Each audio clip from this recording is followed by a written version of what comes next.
Piracy is making a major comeback. No, not that kind. Video piracy. Remember when streaming was supposed to be the hero that killed piracy? Yeah, that didn't happen. And the reasons why are obvious. Subscription prices are skyrocketing, shows are getting pulled from libraries, and exclusive content is being scattered across a dozen different services. Instead of making our lives easier, streaming has morphed into cable 2.0. Expensive, fragmented, and frustrating. Want to watch Severance? You'll need Apple TV. Rewatch The Office? Well, it used to be on Netflix, but now you'll need Peacock. Sports? One game is on DAZN, another on Fubo. How are you even supposed to keep track of where everything is? These days, finding that one specific movie you want to watch feels like a chore. You're gonna need Google, maybe even a VPN, and while you're at it, may as well pull out your credit card because it's probably on a streaming service that you don't have. Somehow, we've never had more entertainment available, yet we're constantly struggling to find and afford the stuff we actually want to watch. Piracy has once again become the most convenient option, but it doesn't have to be. Look at music. They eventually figured it out. Imagine how stupid it would be if you could only listen to Kendrick Lamar on Spotify while Drake was exclusive to Apple Music. Actually, given their beef, they might like that, so never mind. In the early 2000s, music piracy, fueled by sites like Napster and LimeWire, had the music industry in full-blown panic. Piracy wasn't just winning because it was free, it was winning because it offered a superior service. Why would anyone bother going out to a store to buy a $10 CD just to hear that one song they liked? Napster and LimeWire gave you exactly what you wanted. The music industry slowly came to terms with this being the future of music consumption, and in 2003, Apple launched the iTunes Music Store, selling digital downloads for 99 cents a song. For music lovers who weren't already pirating music, iTunes was incredible. It made music more accessible, arguably more affordable, and completely reshaped how we discovered new artists. But for the pirates, it didn't offer anything they didn't already have. The game changer didn't arrive until 2008, when Spotify gave music pirates a real reason to quit. Suddenly, the iTunes model was obsolete. We stopped buying music altogether and started paying a monthly fee for all-you-can-stream access. The price was right, and the convenience was too. It became clear that if you wanted to actually stop piracy, you simply had to provide a better alternative. I would have thought that was obvious. At the same time as the music industry was seeing this massive transformation, the internet was making video piracy a lot more accessible. Regulators' efforts to combat video piracy weren't working. They mostly relied on vague threats and public service announcements like this one.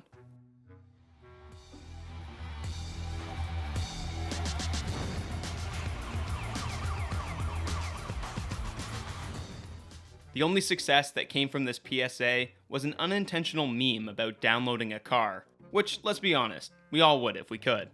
You downloaded this vehicle. Yes. Well, that's stealing. How's it stealing? I made an exact copy. I didn't steal anything from anyone. You took potential profits from Toyota. I wasn't going to buy a Hilux either way. They've lost no money. This hurts no one. That's actually quite a good argument for online piracy. I pirated this vehicle. When Netflix had begun pivoting from mailing out DVD rentals into becoming an internet streaming company, this was a real solution, combating piracy with convenience, much like Spotify did for music. Why bother dealing with shady torrent sites, pop-up ads for who knows what, and low-quality bootlegs when you could pay a few bucks a month for unlimited, high-quality content? Of course, piracy didn't disappear entirely, but illegally downloading content that was readily available on Netflix seemed kinda pointless. This was the streaming golden age. Netflix was on its way to becoming a central place for all your favorite movies and TV shows, that is, until competition arrived. Suddenly, your favorite movies and shows weren't all in one place anymore. Disney+, Hulu, Peacock, and a slew of others entered the arena, all vying for your attention and your dollars. Unlike Spotify and Apple Music, which offer virtually the same music libraries, video streaming took a completely different turn. Content on one platform cannot coexist somewhere else. We were apparently all naive to assume that it could. These streaming services have now made it clear that nothing is permanent. Warner Bros. Discovery pulled Westworld and a bunch of other HBO shows from HBO Max to avoid paying residuals. Disney Plus has been caught removing original films and series without warning, and Netflix is notorious for constantly rotating its library, making it impossible to rely on the service for long-term access to anything. Even digital purchases aren't safe anymore. Amazon has been caught deleting or restricting access to movies that customers had actually bought. So let me get this straight. You pay for a streaming service, you get emotionally invested in a show, and then one day it vanishes without a trace? And the only surefire way to watch it whenever you want is to download it illegally? Yeah, that'll definitely kill piracy. While the streaming wars began as a battle royale for content supremacy, licensing disputes and complex streaming contracts have soured the entire industry. Like, why could Disney Plus subscribers in the US watch The Bear, while those in Australia couldn't? These kinds of headaches are a big part of why streaming companies have morphed into becoming their own production studios. Netflix originals like Squid Game should, in theory, be available forever and accessible everywhere. This evolution of streaming companies producing their own content means you're no longer subscribing to the platform with the best catalog of acquisitions. You're essentially investing into a single studio that's hopefully producing something good. Netflix is planning to drop a staggering $18 billion on content in 2025 alone, with the lion's share going to originals, like finally delivering the last season of Stranger Things, even if the years of delays make it hard for the actors to still pass as kids, but whatever. How do you do, fellow kids? What? At some point, Netflix and its rivals will start seeing diminishing returns on their massive spending on original content and on what they can reasonably charge subscribers. If Netflix decided to spend $100 billion on new content, would you be willing to shell out $200 a month for it? Probably not. There's only so much content we can consume, and it's not like every original is a hit. The few must-watch movies and shows remain scattered across too many different platforms. According to Deloitte's Digital Media Trends report, the average US streaming video subscriber pays for 4 services, adding up to a hefty $69 per month. That's insane, and almost certainly unsustainable, considering that over 50% of Gen Z and millennials surveyed had canceled at least one paid streaming service in the last 6 months. Because streaming has become so expensive, we're going to start seeing more people picking a streaming service like they pick a sports team, crossing their fingers that the new releases will be good enough to justify sticking with it. Why? Well, support the team. Sure, you could drop Netflix after binging Inventing Anna, just so you could afford to subscribe to Apple TV for Ted Lasso, but are you really going to go through that hassle every single month? That's incredibly annoying. The reality is, if you can't afford to subscribe to both, your options are to either pirate Ted Lasso, or just never watch it. Neither option is a win for the consumer. Unfortunately, it's not just the fractured nature of exclusive content that's the problem. It's that streaming companies now have absolute control over everything.